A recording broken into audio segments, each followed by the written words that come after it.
तभी यही राम लौटै अवधपुर पहुँचे, अवधपुर पहुँचाई हो।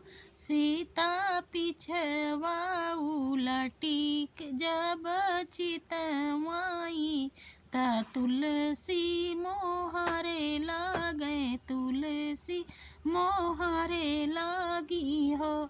सीता घूंघटा उठाई के ज देखे, ता तुलसी गोहने लागी, तुलसी गोहने लागी हो।